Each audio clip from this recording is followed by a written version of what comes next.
Hai kelas 11 IPS, apa kabarnya nih? Nggak terasa ya, kemarin di bulan pertama kita nggak ketemu. Nah, kita masuk di bulan kedua, akhirnya kita ketemu langsung di pelajaran sosiologi dan juga sejarah Indonesia.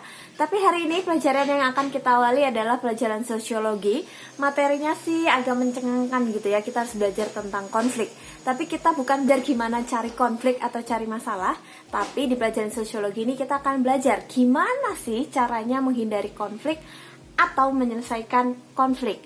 Setiap kita, kalian pastinya tentunya juga pernah mengalami konflik, entah kecil, entah besar, entah permasalahan yang sepele atau permasalahan yang juga besar, kita pasti pernah mengalami konflik. Nah, tapi gimana caranya kita bisa mengatasinya? Itu yang akan kita pelajari selama satu pembelajaran interdisiplin di kelas sosiologi ini ya, belajarnya bersama dengan sejarah peminatan. Wah, ya, dari konflik kita bisa belajar bagaimana mengatasi masalah. Ya, karena setiap manusia itu pasti nggak akan pernah terlepas dari yang namanya masalah kan. Tinggal bagaimana kita bisa menyikapinya dengan baik atau enggak. Nah, itu yang akan kita pelajari. Tetap semangat, terus lihat, simak video Bu Ruth sepanjang durasi ini gitu ya. Silahkan perhatikan, pahami. Jika nanti ada pertanyaan, kalian boleh langsung bertanya kepada Bu Ruth melalui chat, video call ataupun telepon ya. Silahkan kalian hubungi Bu Ruth. Oke, tetap semangat.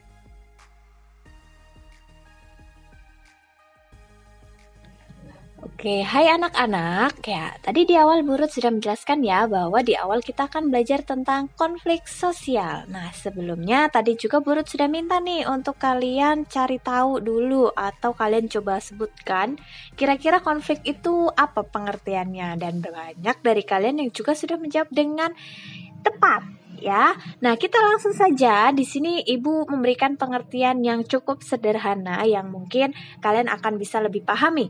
Gitu ya, pengertiannya adalah konflik itu adalah suatu proses sosial ya antara dua orang atau lebih. Ya iyalah ya, nggak mungkin kita konflik dengan diri sendiri. Ya, kita konflik harus ada temennya nih gitu ya. Nah, lebih yang berusaha menyingkirkan pihak lain dengan cara menghancurkan atau membuatnya tidak berdaya. Jadi tujuan konflik ini sangat bahaya ya, sangat nggak baik karena kita harus menghancurkan dan membuat orang lain itu nggak berdaya. Nggak berdaya di sini bukan hanya karena dia nanti babak belur ya, tapi bahaya di sini membuat dia nggak berdaya itu juga dari segi mentalnya gitu ya. Jadi hati-hati.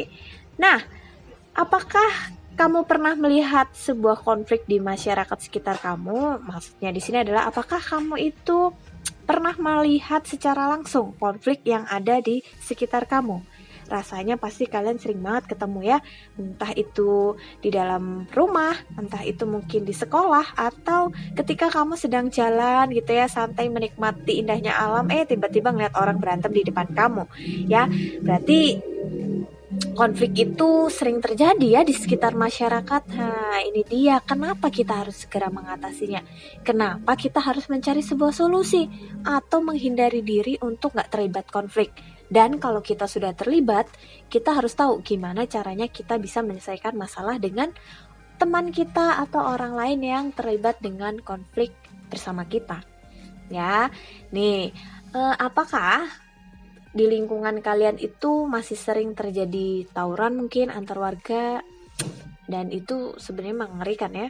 Kalian pasti udah tahu nih kalau tawuran itu salah bentuk konflik sosial loh. Tapi kalian tahu nggak apa sih yang menyebabkan konflik itu terjadi? Ya mungkin kamu sering tuh ngelihat ketika jalan ada tawuran. Ketika jalan ngelihat orang lagi cekcok salah paham gitu ya, ngomong sampai keras-keras gitu ya. Tapi tahu nggak apa sih yang menjadi penyebab konflik itu? Ya, ternyata konflik sosial yang ada di masyarakat, mungkin di sekolah gitu ya, atau di rumah kalian, itu tidak terjadi begitu aja loh. Pasti ada pemicunya, ada yang menyebabkan kenapa individu dengan kelompok itu bisa terlibat dalam perselisihan dan bisa menjadi sebuah konflik. Ada yang memicunya. Nah, kita di sini akan belajar apa sih yang menjadi penyebab terjadinya konflik sosial di masyarakat. Nah, kalau di dalam PowerPoint ini, di slide yang kalian lihat, ada 6 yang menjadi penyebab konflik sosial. Ya, ini adalah terjadi karena sebuah perbedaan. Ada perbedaan antar individu, ada perbedaan antar kebudayaan, antar kepentingan, etnis, ras, dan agama. Ya, ini balik lagi ya, ini adalah sebuah teori, materi. Ya, kita akan lihat satu persatu yang menjadi pemicu terjadinya konflik sosial di masyarakat ini ya. Nah, yang pertama ada perbedaan antar individu nih. Jadi perbedaan antar individu ini terjadi karena ada ego dari masing-masing individu yang tidak dikendalikan secara tepat sehingga dapat menimbulkan konflik dengan individu lainnya. Ya, sepertinya lah ya contoh pertengkaran di sekitar sekolah, ya siswa dengan siswa nih misalnya. Ya, masuk nih contoh yang kedua, penyebabnya adalah perbedaan antar kebudayaan. Ya, kalian tahu lah ya, setiap orang itu punya karakternya masing-masing kan. Mereka punya kebiasaan, punya nilai-nilai dan norma yang sudah mereka anut dari kecil, yang sudah mereka pahami bahwa itu adalah yang benar.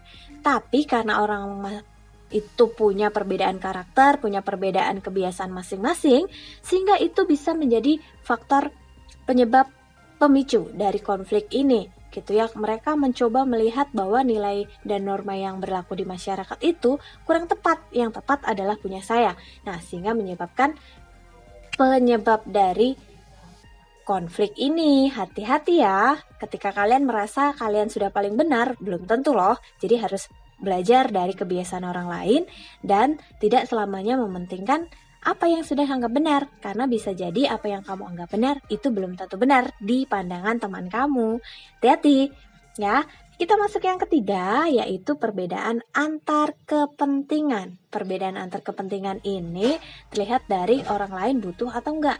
Ya, dilihat dari tingkat kebutuhan hidup itu yang terkadang beda-beda. Nah, itu yang membuat orang lain kadang mementingkan apa yang menjadi tingkat kebutuhan saya dibandingkan kebutuhan orang lain. Contohnya yang paling simpel nih, pemutusan hubungan kerja, di mana pemimpin membutuhkan pendapatan yang lebih, tapi masyarakat butuh juga pekerjaan. Akhirnya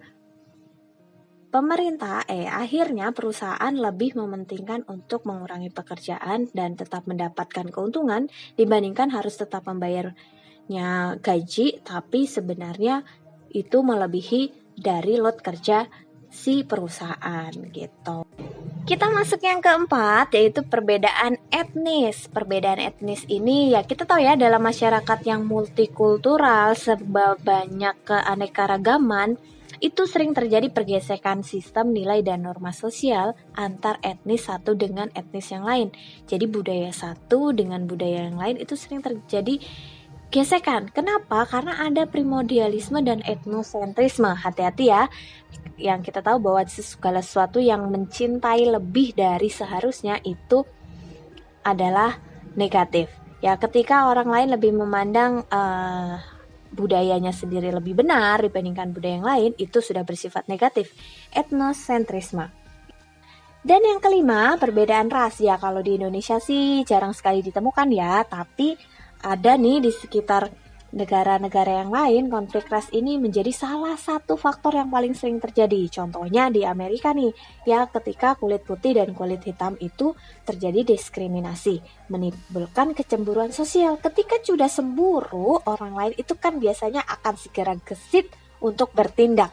Baik itu bertindak secara kekerasan, emosional, atau menggunakan kata-kata yang menyakiti orang lain. Jadi kecemburuan ini bisa terjadi karena ketidakadilan. Ketika kelompok ras A dengan kelompok ras B itu dibeda-bedakan, mana yang lebih unggul. Ya, contohnya diskriminasi kulit putih dan kulit hitam ini, di mana orang-orang akan lebih mementingkan salah satu golongan dibandingkan golongan yang lain. Itu bisa jadi konflik lah ya. Segala sesuatu yang membuat kita cemburu pasti juga gak nyaman kan di hati. Lebih baik kita bertindak. Kadang orang berpikir seperti itu. Tapi hati-hati. Yang terakhir, konflik perbedaan agama. Nah, ini juga masih sering ya terjadi di Indonesia. Ya, agama kan sebenarnya bukan pencetus utama terjadi suatu konflik. Tapi dalam banyak kasus sering terjadi konflik agama adalah dampak negatif ketika terjadi rentetan konflik.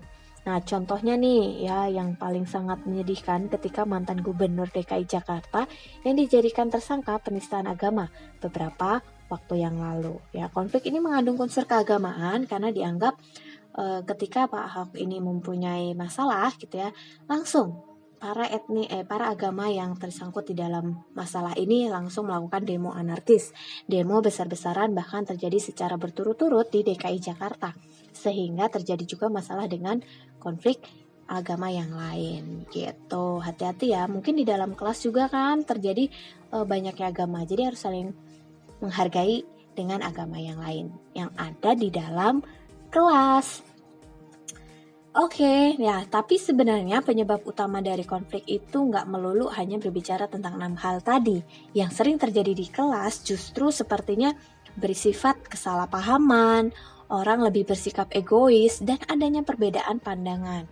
Ya, ketika kalian lihat video-video yang tampil di dalam layar handphone kalian saat ini adalah contoh-contoh kesalahpahaman. Orang sifatnya adalah mudah cepat emosi ketika segala sesuatu yang dilihat di matanya, tanpa berpikir dulu dengan logika, berpikir dengan jernih, atau mencoba mengklarifikasi terlebih dahulu. Orang lebih cenderung frontal meluapkan apa yang ada di dalam hati dan pikirannya dibandingkan mencoba untuk menelaah lebih baik segala sesuatu yang terjadi di depannya. Hati-hati ya jika kamu mudah emosi atau cepat terlibat dalam suasana yang menegangkan. Untuk mencoba menenangkanmu adalah coba duduk diam dan coba melihat runtutan kejadian itu supaya kamu gak terlibat di dalam konflik sosial yang berkepanjangan atau selalu melulu kamu yang terlibat dalam konflik. Hati-hati, tetap semangat untuk mencoba menenangkan diri sebelum melakukan konflik. 6 faktor penyebab konflik tadi atau 3 faktor penyebab utama ini mungkin gak terjadi dalam diri kamu atau justru sering terjadi di dalam diri kamu. Kamu sendiri yang tahu dan kamu yang tahu bagaimana caranya untuk menghindari diri dari konflik sosial itu sendiri. Oke anak-anak, tetap semangat. Terima kasih sudah mendengarkan penjelasan Bu Ruth. Selanjutnya, untuk melihat pemahaman kalian terhadap materi yang Bu Ruth jelaskan, Bu Ruth sudah mencoba untuk membuat pertanyaan tugas untuk kamu. Jadi silakan dikerjakan, tetap semangat.